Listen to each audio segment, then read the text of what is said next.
Hello, friends. I hope you are having a wonderful week so far. Today, I am going to be talking to you about sari scarves. So, I have here sitting next to me my entire collection of all of the various sari variations that Rapunzel sells. So, in this video, I will be talking about the melody scarf, the harmony scarf, and sari sashes. If you are interested in a video on sari singles, I have that separately and I will link it below. Those are the ones where it's literally just a single strip. So typically when we're talking about sari scarves, there is something on Wrapunzel's website called a sari scarf, and I actually don't have one of those. But as a broader term, I am talking about scarves like these that are made up of recycled sari material. So most of them, so this is the sari sash, the harmony, and the sari scarf, have sort of a three-dimensional thing going on where the strips are sewn to each other, but they have a lot of texture, and the ends also have a lot of texture to them. Versus the melody scarf, which is what I'm actually going to be beginning with today, is not like that. These strips are sewn almost completely flat. There's a little bit of texture where they are sewn to each other, but they do not overlap, and the ends are also completely squared off. So these have been out of stock on the website for a little while. However, they, at time of recording, are just about to restock, and there's also about to be a sale on of, I believe, all of the sari items. So this is actually my first melody scarf. I didn't have one of these. Rapunzel kindly sent me one, and this one, according to the packing slip, is the multi-color. So every single one of these is going to be a little bit different than others. They are all unique, but if you have a preference in terms of colors, they're divided generally by colors other than, as I said, like multi. If you have a preference for color, you can always request that. And also, another thing that I didn't realize, so most of them are made out primarily out of like a silky, opaque polyester type. I mean, I assume some of them are polyester, some of them are probably silk. But like a silky, satiny type of material is the most common fabric. This scarf, this melody that I ended up with, is almost entirely chiffon. So it is sheer, it is lighter weight. This strip in the middle, this hot pink one, might be more of like a silky, satiny material. But yes, it is extremely lightweight. It's very sheer. But I also like that because it's the chiffon, it's a little bit grippier than the satin would be. So you can also request in terms of texture and pattern if you want something with bigger print or smaller print or more solids, or if you want more of the satiny, if you want more of the chiffon-y, those are also things that you can request. So I'm gonna do just like a really quick wrap with this guy to show you how it looks. So this one is pretty sheer, which is why I've got my blonde Cloud 9 on. And I'm just going to put it on nice and evenly and give it a little tie in the back. There we go. And I feel like this scarf really benefits from a simple wrap. I was playing around with it. I tried to do a little bit more complex wrap with it, but I really didn't think that it was showing the scarf to its best advantage. So bringing it back across, what I'm gonna do, I have the raw edge here in front, and that doesn't bother me on these scarves. I kind of like it with the little bit of pink that ties in with the rest of the scarf. But I think what I'm gonna do is I'm actually gonna fold that yellow back so that I get a different scarf showing as I bring it up and over. There we go. Isn't that nice? And always, because of the way that these strips are constructed, if there are parts of the scarf that you want to show more or want to show less, it's really easy to fold them in such a way to make that happen. So this is why I really want to keep it a fairly simple wrap so that you get all of those different stripes coming through. So I'm just going to tie it in a simple beginner's luck. And then this one, this is another one of my favorite things to do with these sari scarves, is to give them just like a nice loose little twist so that you get all of those different colors and textures going around. Now, depending on what you have left, if you have a bigger head than I do, you probably won't have anything left and should just tuck that in.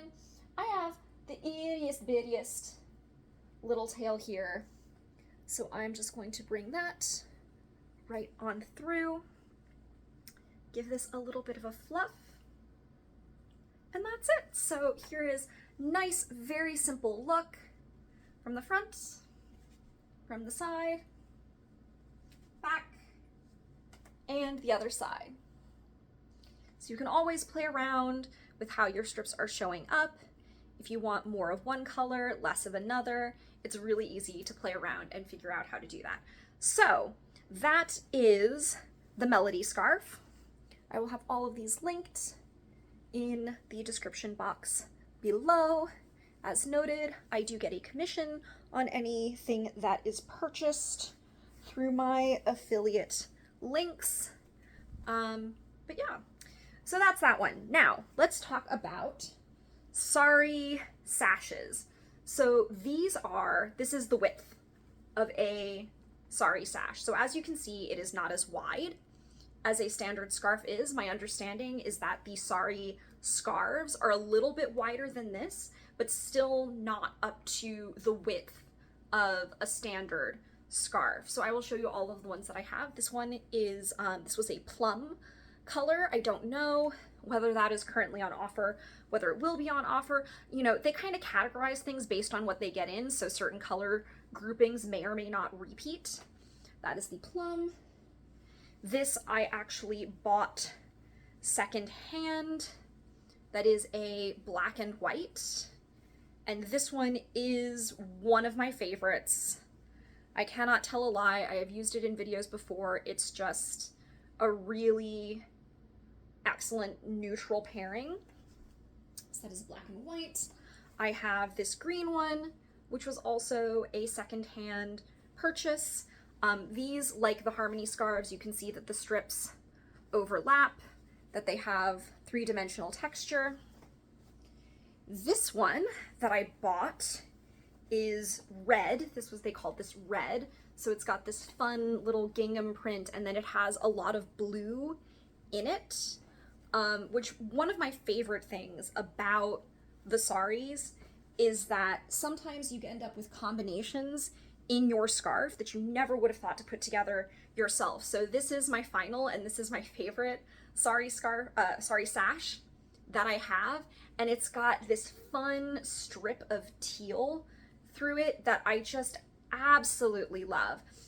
One of my favorite pairings that I've ever done was this with a teal shimmery scarf, and like really showed off that pairing, but also it's really easy to just pleat it down so that if teal doesn't go with what you're wearing, you can just wear it like that.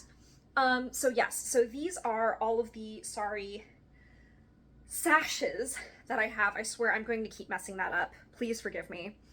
And then I also, sometimes with these, like one side is get a little bit more three-dimensional. So like this side is a lot flatter than the other side. I think sometimes depending like the batch they get in may be constructed slightly differently, and here you have more of it showing up. You can really play around with it, decide which one you like better.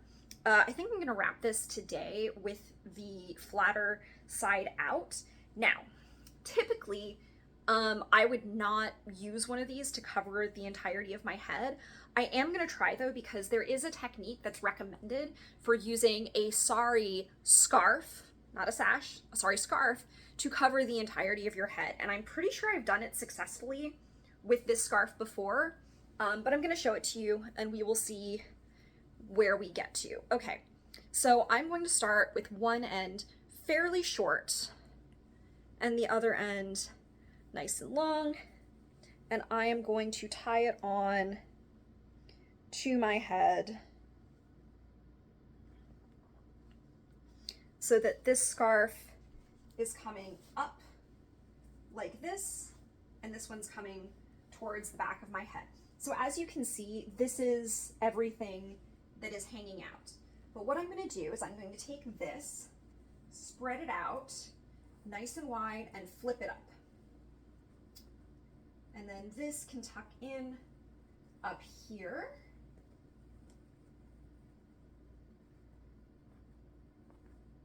Then I'm going to feel around the sides and try and get all of that covered. And it barely goes. It feels like, oh, got one hanging out. Tuck that up and under. It feels like I've got it, but without a mirror, I cannot be completely sure. So yes, as you can see, in some cases, you may be able to do this with a sari sash, depending on the size of your head and the size of the shaper that you're using. So this is a Cloud 9, which it feels like it's covered. As I said, if I missed a spot, apologies.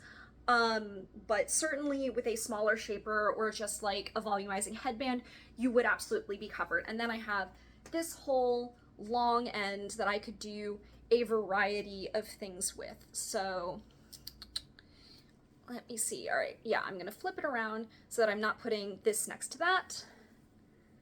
Bring that up and over.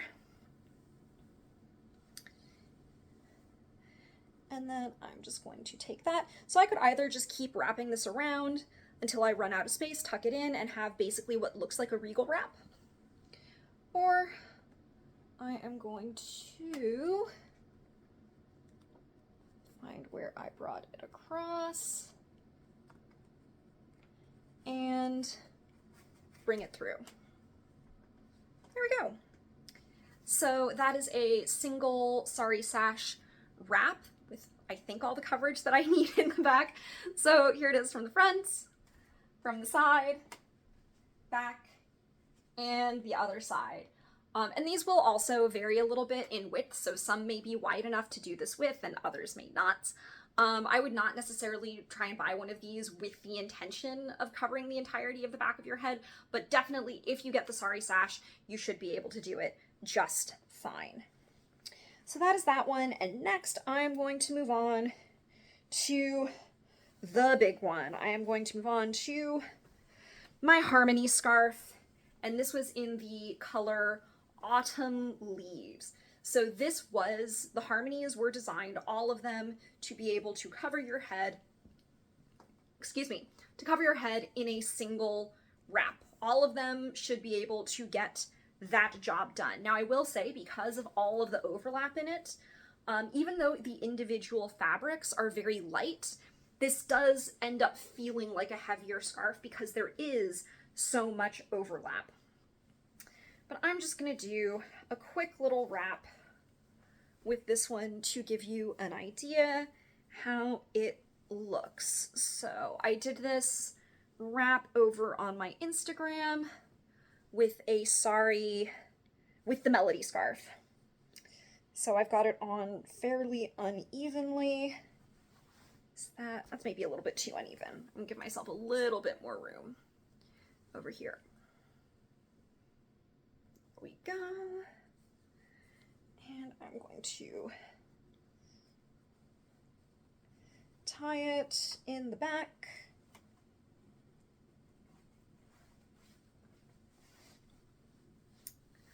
Like that. And then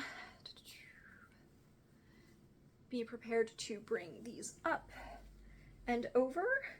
So I do love letting these ends hang out. I think they're so fun.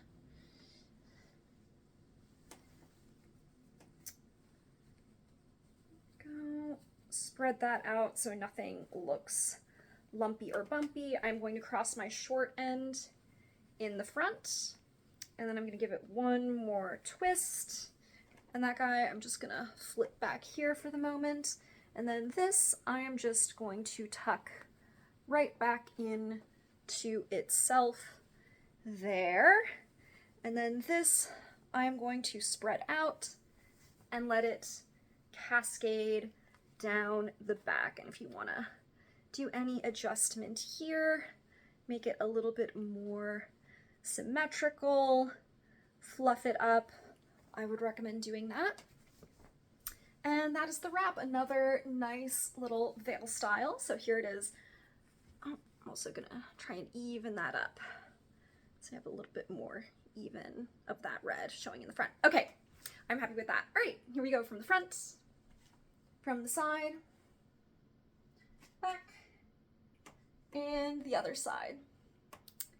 So that is it. That is my overview of the Wrapunzel sari scarves, with the exception of the actual sari scarf, because as I said, I don't own that one. I hope you found this useful. I would love to see what you do with your own sari scarves, your sari sashes, your sari singles. Yeah, just I would love to see what you get up to with them, because these are so fun and colorful, and yeah, they're a lot of fun to play with. So that is a wrap for me. As always, until next time, thank you so much for watching.